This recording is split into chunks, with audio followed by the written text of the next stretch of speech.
Welcome to College Football Now. I'm your host, Donovan, Hester. And Geiser. There was a lot of exciting Week 10 games, and we'll start off with Auburn Ole Miss. The Tigers went in and fought the Rebels and defeated them 35-31. And recapping your Thursday night game between Louisville and Florida State, Louisville had the lead for most of the game, and Jameis Winston led a furious comeback, and the Seminoles pulled it out 45-31. TCU went into West Virginia and battled the Mountaineers and escaped 31-30.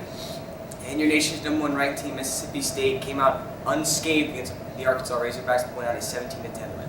Oregon continues to roll as they killed Stanford, and Arizona State defeated Utah in overtime. And the Todd Gurley luck of Georgia ran out finally as Florida knocked off Georgia 38-20. And now for the college football playoff. The way it looks now, you got your top 10 teams go Mississippi State, Florida State, Auburn, Oregon, Alabama, TCU, Kansas State, Michigan State, Arizona State, and Notre Dame. Ole Miss, in my opinion, is not done. They have one big game left. That's the final game of the year against Mississippi State. They can pull that game out, get some help from the teams up in the top of the rankings, and I think they can be sitting pretty in the college football playoff. I think the same thing goes for Ohio State. Braxton Miller that's a huge loss, but JT Barrett's really come in and played well lately. That loss against Virginia Tech, though, at home, that's just killing them right now. They need some help, but they're definitely not done.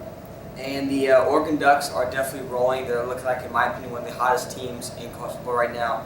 And I think they're going to be in the college football playoff. You talk about a team like TCU, their offense is so hot. They play Kansas State this weekend. If they can win that and win out, I think they'll be in the playoff. And teams still, in my opinion, on the bubble who are on the outside looking in. You have Ole Miss. It's tough. You got Presbyterian, then you got Arkansas, and then Mississippi State. The loss of Laquan Treadwell is really going to hurt them. Bo Wallace, that's his favorite target.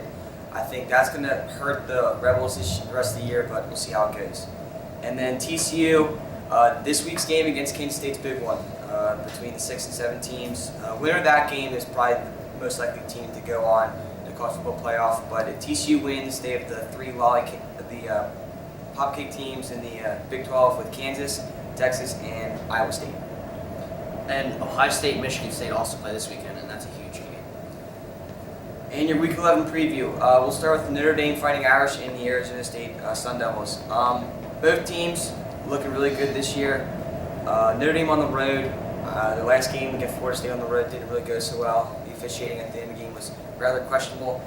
But I like their chances here. Everett Golson is probably one of the most proven quarterbacks, in my opinion, in college football. He just wins.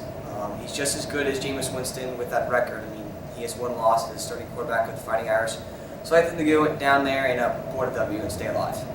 You talk about Texas A&M and Auburn. Texas A&M's really struggling since Kenny Hill's suspension. I think Auburn rolls in this one.